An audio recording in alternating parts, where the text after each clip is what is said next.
force a record or force a song or force myself into something. But the itch was always there. You know what I'm saying? Because, like, even if I didn't rap, like, I get problems if I didn't rap. And I went with one of my friends that rapped to a cypher. Because I love hip-hop, so I just wanted to go see the cypher. Right. And what happened? I ended up rapping in the cypher. Of course. Why? Because it's just in me to rap. You know what I'm saying? So, you know, that's how we got back into it. And I think that was the smartest decision I ever made up to this point, because you take it, I came back to music in 2012. Like, I probably did like 2 shows. My 3rd show, I was on stage with Ice Cube. Wow. Now we're going to get into that. I don't want to get into that yet. Please, not yet. Okay, we're going to get into that. Get into that. But what I want to know now is who are some of the artists that you have worked with throughout your career? Musically? Yes, musically. Mainstream and indie. You can mention it. Don't go into that spill on Ice Cube though yet. Don't go into mainstream and indie. I have no mainstream. Let me think about this. Hold on a second. I gotta run down the joint. I won't say that I've worked directly with certain artists, but I've been in the studio with a couple of artists like Freeway, Drama, and not really a lot. You know what I'm saying? Just a couple, just like that. That's not major though. That was neither here nor said that. We talking about not music, and we just talking about working with it in general. Right. Then, well, we don't talk about that yet. So not yet. We'll come to that. But indie, I don't really do a lot of features. Is there a reason for that? Yeah, there's a reason for that, because I really take music serious. I don't do it just to be saying I'm doing it. You get a lot of artists that just make music to say they want to be making music. You know what I'm saying? I kind of stay away from those guys. As you should. You know what I'm saying? But also, it's hard. Like, the type of artist that I am, I have to mesh with another artist. And what I mean by mesh is, it's like a medium. My style's here, his style's here. I have to find where our styles meet and create a record there in that space. And sometimes that's just difficult.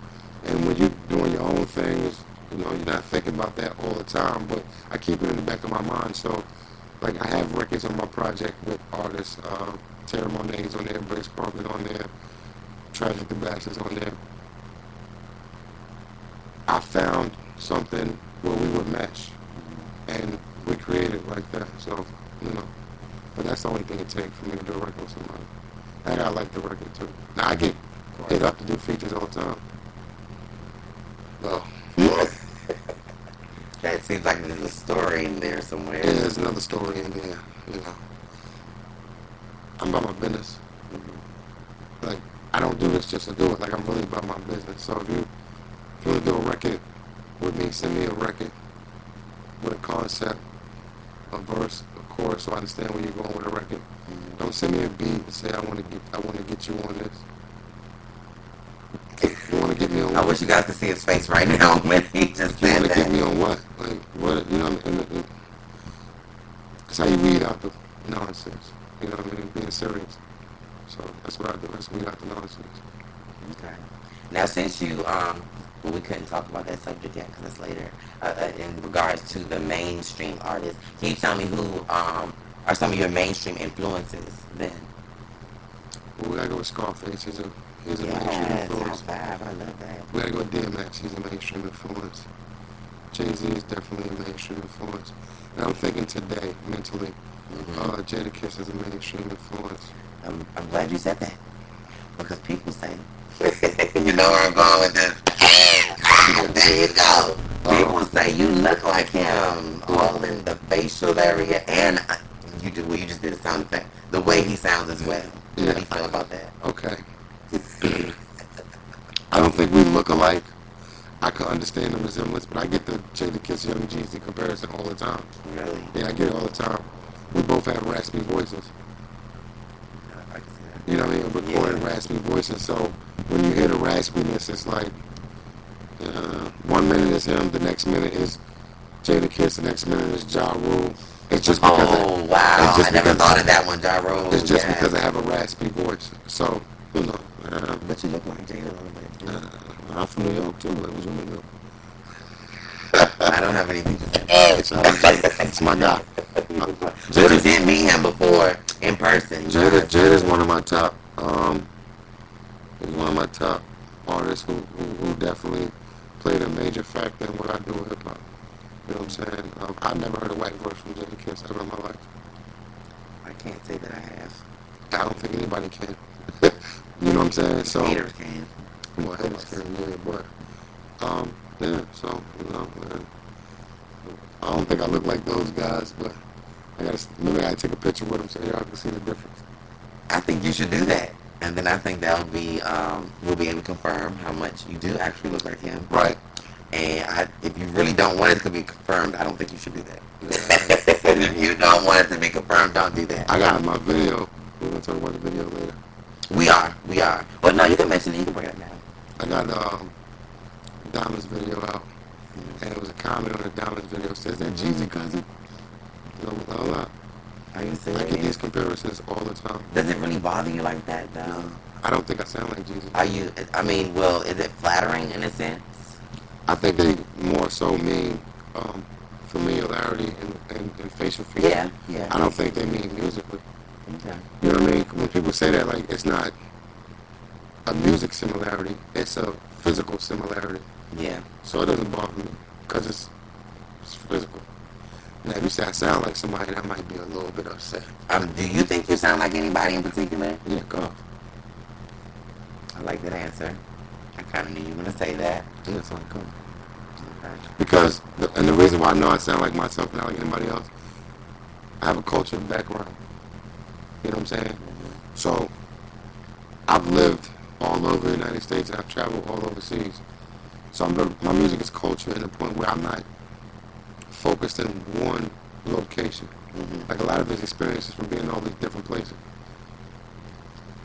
I can understand that. So I don't think I sound like anybody. Okay, I'm not gonna fight you. Once we escape the raspiness,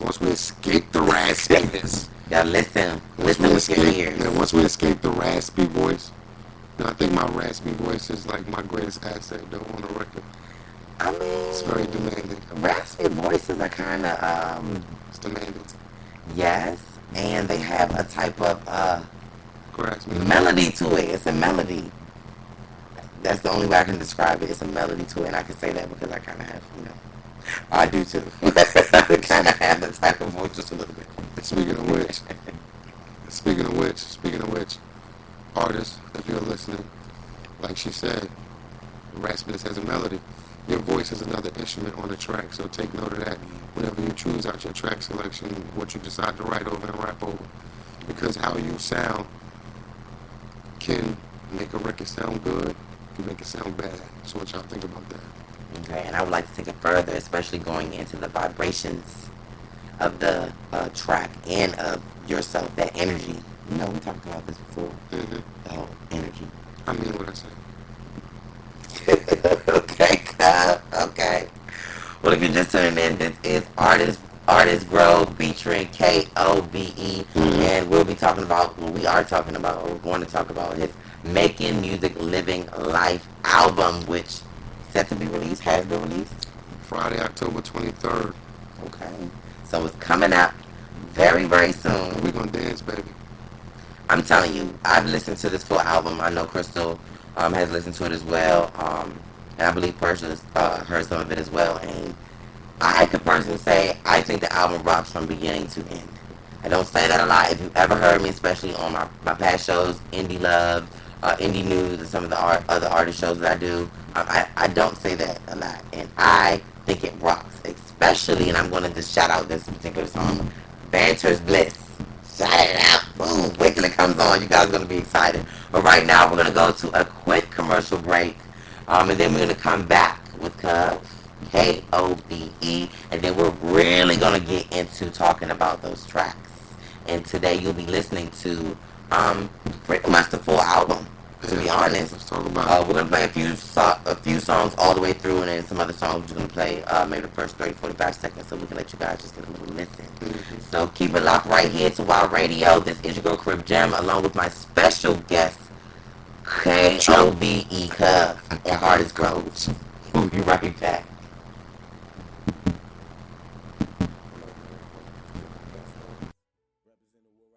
family. Here with Wild You Radio with my girl K.O.V.E Jim. You know what we do, we out here advocating I am awareness for child hunger. So make sure you donate. Follow us on Twitter at World Rapper Food Inc. And the website is www.worldrapperfood.org. And that's the number 4. Okay, guys? And any music you'd like to hear, follow me on SoundCloud, JIMM25, and Twitter at JIMM25. You know what it is. You know we got it like that. Like that. Yeah, we got it like that. Like that. It's like that, like that, like that. Yeah, we got it like that.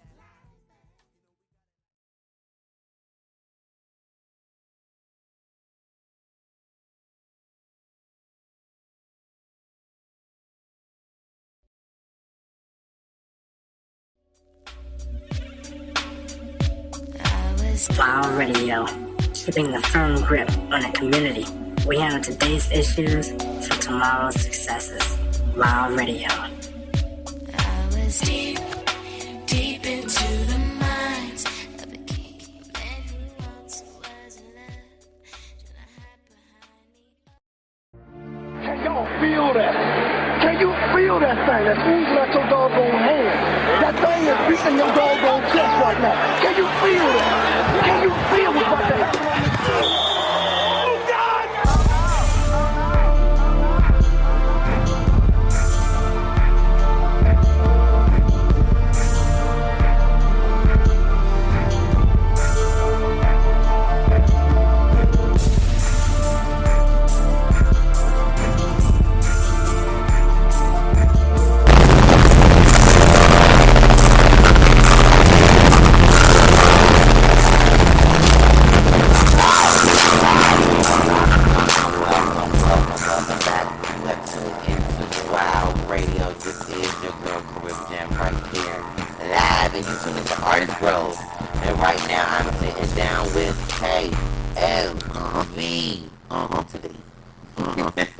And if you missed it, he introduced himself, talked about where he's born and raised, how he got into music, when he started taking music seriously, which was in 2012, 3 years ago. So, now we want to get into more of your album. Yeah, let's talk about it. And the title of the album is Making Music, Living Life, Yes, MML. Yes, ma'am. Hashtag MMLL, Yes, sorry. ma'am. So tell us a little about the theme behind the album, how it came about, what does it mean, you know what to do. Making music, living life is pretty much what I consider myself doing. The message behind the album is to love what you do, go hard, live free. So when you listen to the project and the terminology in which I use and the space from which I speak is literally for you to reiterate it to yourself. So that's why it's not a lot of storytelling. It's a lot of I, this, that, and the third. Because if you live like I live, you can speak things into existence. Yes. You get through beats and choruses and everything like that, and you get the rap and the words. That's what you start to do. So, it's a positive project. I want it to be motivational, inspirational. Not just necessarily, making music, but whatever it is that you like to do in life, to do it. You know what I'm saying? So if you're a dancer, you dance, live life. If you draw, live life. Me, I make music, live life. So that's the message behind the project. Okay. Now, we played, to bring into the interview, we played your intro track. Yes. And then following that, we played So Many Thoughts. Yes. So give us just a little bit of the background behind those two and your thought process. The intro basically was me getting off my chest how I got to this point. And I just want to get it off my chest. So what I did was I let it out. It's kind of like letting something out. Right. Because once again, it's supposed to be a motivational project, and I'm trying to give you a story on how I got to this point. Right. So I tell you how I got to this point, and that's basically what the intro is. You know what I mean? Then I get to asking the questions like, you're doing this, you're doing that, you're doing that.